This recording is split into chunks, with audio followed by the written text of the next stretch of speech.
Dear Fuji, I wrote you, but you still ain't calling. I left my email, my Insta, and my digits at the bottom. 30 DMs left on red, feeling ghosted on threads. Probably got filtered as AI or something. I know my vibe is desperate, my engagement don't exist, but it ain't my fault the algorithm is full of shit. I got a blog with 2 readers, but a dream I ain't retiring. Just asking for some love, a reshare, a tag, an X100, any of the above. What's a fanboy gotta do? 'Twas I who spread those canon rumors for you. I even sold my kitten for a GFX just so I could pixel peep. Yeah, what? Oh, hi Fuji. Yes. It's a great time. I was just in the middle of some client work, but yeah, what can I do for you? I did send you that many messages. Oh, great. What's that? Oh, you don't say. All the important YouTubers have already reviewed the X100, and you can finally spare one? Yeah, I think I can squeeze a review in. I think I got the time. Let me see here. Very, very busy, as you know, but always happy to help a friend. Great. Thank you.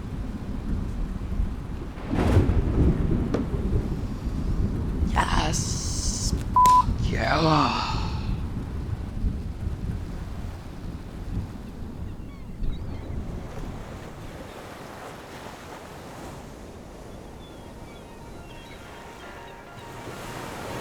Home.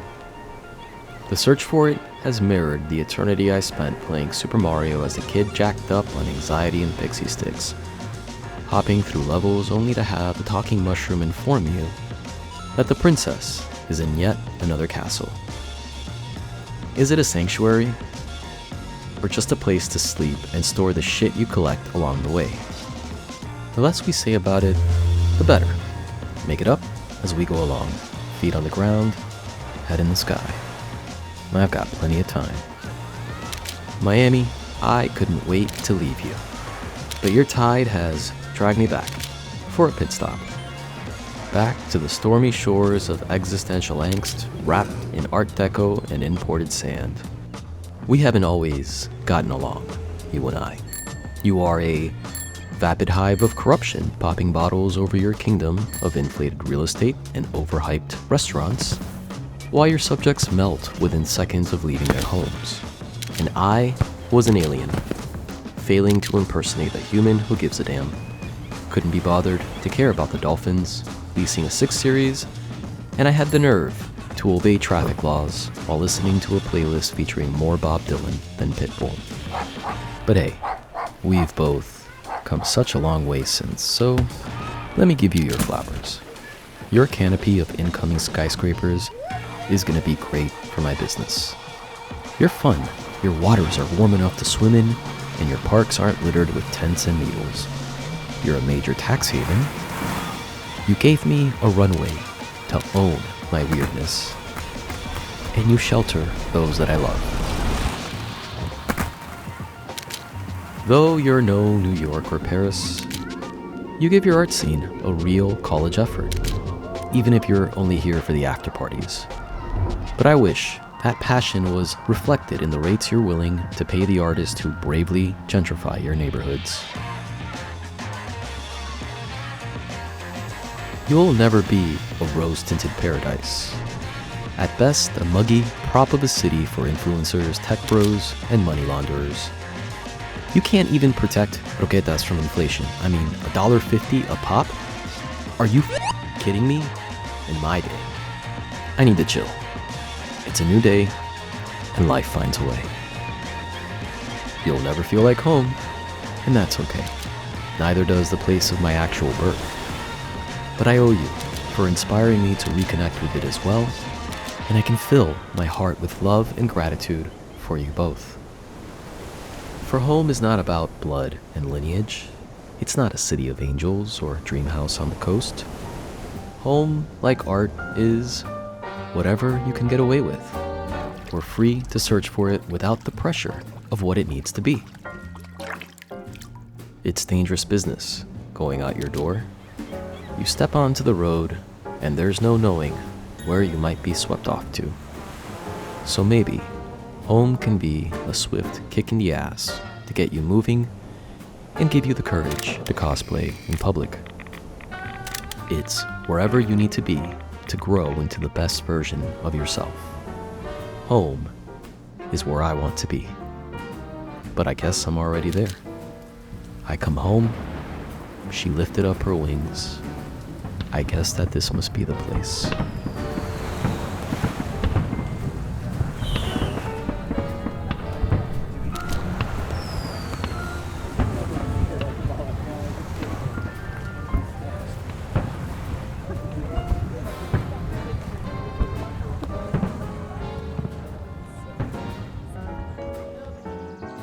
Okay, all jokes aside, Fuji did send me this camera.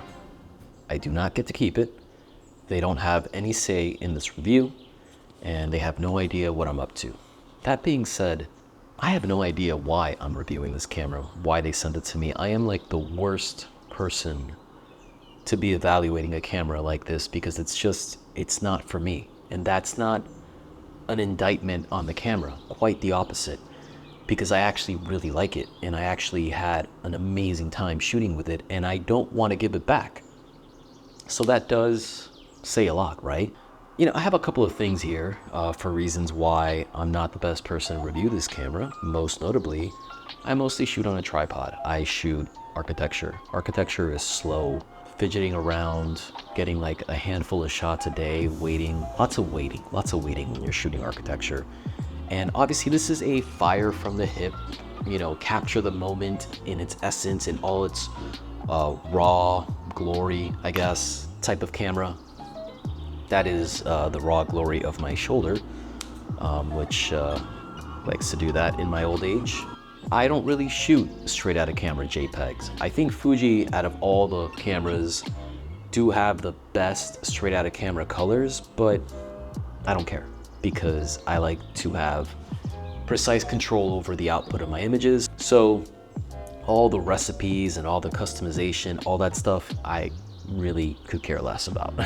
There's a lot of people who prefer photography to be, I don't know, a holistic experience where it's just about capturing what's in camera and they don't want to spend a lot of time on the computer, and that's great. I respect that. That's not me. You know, I don't shoot film, never have. Don't at me, don't care, doesn't appeal to me. I make images, I don't really take them as much as I make them, so yeah. Again, not really who this camera is suited for. I don't use the word vibes a lot. I don't know if that matters. And I don't use on-camera flash. This camera has an on-camera flash, and apparently that's a big deal. But I think that's a very cheap look. I don't really care for it. I think it's dated, and yeah, shoot me. It's a very Terry Richardson type of aesthetic that I just don't get it. I don't get the appeal. I'm not gonna use it. I haven't used it, can't test it, can't tell you anything about it. Let's see, and I really suck at street photography. Don't get me wrong, I enjoy it. I love shooting street photography. It encourages me to use a different side of my brain, and I love training myself to think on my feet, and I enjoy the process very much, but it's not really what I do best. So all the reasons that this camera excels at for encouraging someone to want to pick it up are things that I don't really integrate into my workflow. And yet, I couldn't put this camera down the entire time that I had it. And mind you, I already have something similar for a lot of these uses, and honestly, I think it's better. This is, you know, this is a testament to how good and how versatile Fuji is. They have a camera for everyone, and so I probably won't buy this camera. But that's not because there's anything wrong with it. It's just that I already have this guy right here, which is about the same size and does a lot of the same things, serves a lot of the same purposes, but has significantly more functionality. Yes, it does not have the 40 megapixel sensor that the X100v has, but it does have 6K open gate for video. So this is an awesome video YouTube camera. It's my go-to for when I'm traveling, for when I'm shooting just YouTube content. And let me tell you, once you shoot open gate, my God, I don't know why all cameras don't have it. I mean, I know why. It's probably processor intensive, but like, we got to start a petition or something, because that alone is the reason why I would probably still shoot video in this camera. Obviously, the fixed lens, the fixed focal length that you're stuck with is a big limiting factor when it comes to video. The video quality here is very good. Don't get me wrong, like, the footage looks amazing. But too often I found myself wishing I could go wider, and I failed to capture everything I wanted in a single composition. So having the flexibility to switch lenses to go a little bit wider, and obviously having the open gate capabilities allow you to crop and post and capture more of your scenes. So yeah, like the XS20 is just a significantly more functional camera. Now, there is a big glaring difference between these two cameras, and that is that the XS20 is fugly. Like, let me tell you, you know, it ain't gonna win a beauty pageant anytime soon. And if that matters to you, like I imagine it does to all these hipsters who use cameras like these and Leicas as like cute little fashion accessories, yeah, obviously that's gonna be very appealing. And you know, this does have a very retro film kind of vibe. I use the word vibe. Damn it, strike one.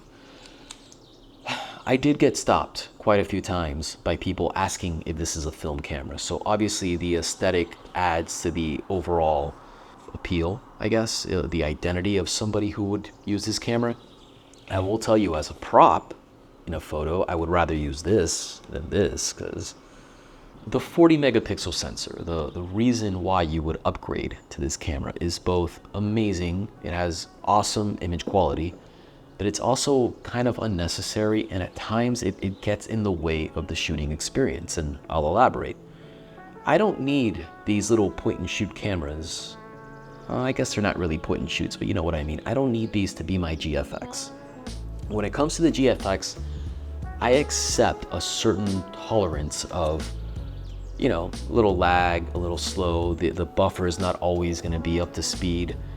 I don't mind waiting, I don't mind being patient, I don't mind it being a slower experience, because the image quality is world class. It's the best image quality you're gonna get on a stills camera.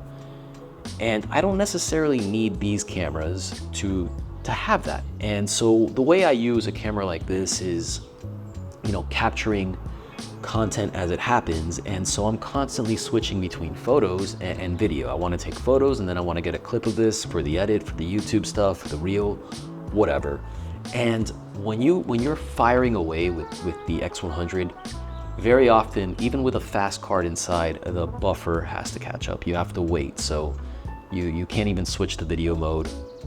It's not going to be functional while it's still writing to the card. And like I said, I can accept that with the GFX, but for this, I would almost rather have the lower resolution sensor that this has. I think it's 24 or 26, don't quote me, but it's more than enough. I've never shot a photo on this camera, on the XS20, that I was like, God damn, I wish I had 100 megapixels, because the images I make with this are more about the experience, the story behind it, how I felt in the moment. It's more of like a documentary camera, whereas my GFX is more of like what I use to create my art. And so I would prefer, you know, the speed, the versatility, and the non-pain in the ass way that this camera operates. For as much as I enjoyed using this camera, and as much as the photos that I took are of very high quality, I just found myself having too many issues that I got frustrated with. The autofocus on this thing, bless its heart, it's not the best. It's not terrible, but I very frequently did struggle with it. And you know, that's always been kind of their weakness with Fuji cameras is the autofocus. It's just not quite Canon, it's not quite Sony. And for some reason with this, I just had a lot, like there was a lot of hunting. I did miss quite a few shots. And in video mode, forget it. Like, you're gonna get a lot of hunting. I would not recommend using autofocus with this camera if you're gonna shoot video. Okay, so I'm cutting this video now, and I think I need to calm down a bit and be a little bit more objective. The autofocus is not that bad. It is solid and at times reliable and at times impressive. It's just the one consistent variable of the Fuji shooting experience that frequently lags behind the rest of the competition, and it can be frustrating. And sometimes you think it's doing a good job, and then you realize you've missed more shots, or you're trying to shoot some video clips and you're fighting with it. And by the time you get your focus set, you've already missed the moment. And that happens with photos and videos. And in those moments, yeah, like I feel like I'm spoiled by Canon, which my R5, my R5C hardly ever misses, even in video mode. As much shit as Canon gets for their video autofocus performance, I actually find it to be quite impressive, and its face tracking is very consistent. So I would say that the X106 and the XS20 are on par with my GFX 102, which is great by medium format standards. But these cameras are meant to be snappy, fire from the hip, documentary, street photography style cameras. They're meant for content creators. And under those standards that we're going to grade them by, it leaves a little bit to be desired. So is it completely unusable? No. Does it ruin the shooting experience? No. Is it going to prevent you from getting amazing shots? No. But it can be frustrating to work with, and you do frequently miss some shots, and sometimes you don't get those opportunities again. So in those moments, I really wish Fuji would prioritize improving their autofocus to at least catch up with the rest of the competition, which always seems to be improving. Like shit, like what Canon's doing now with the eye tracking and everything is very impressive. So Fuji, you've come a long way with your autofocus, but you can go a little further.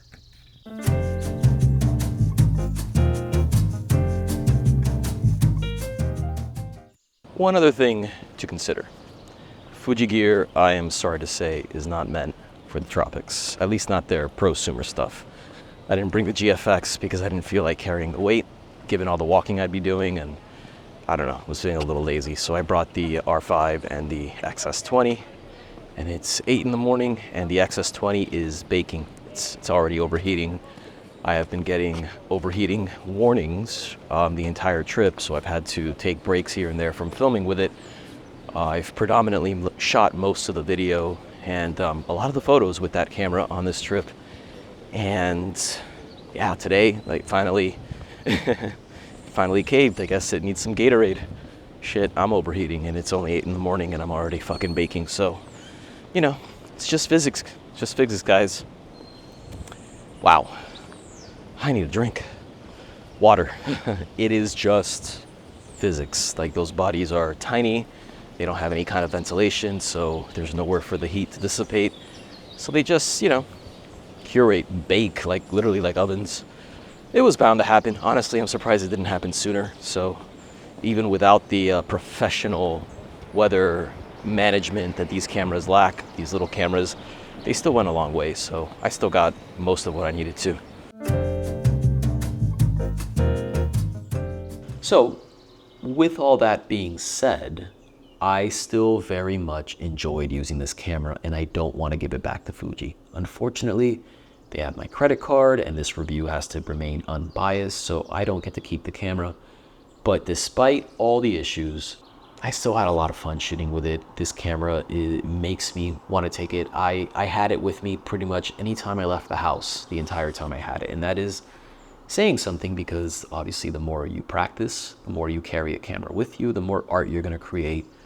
So that alone is something of substance that's going to lend the credibility to this camera for why you should have it.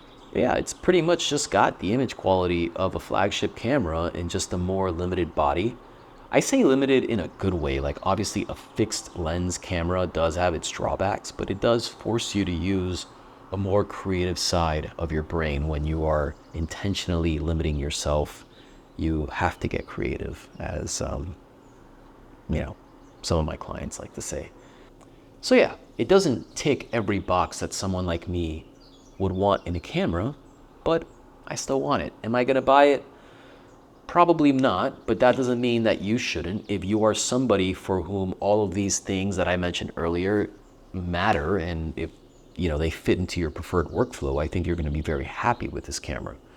The only reason I won't buy it is just because Fuji already has a camera that is more tailored to me. I'm already inundated in Fuji cameras. So I don't want to give it back.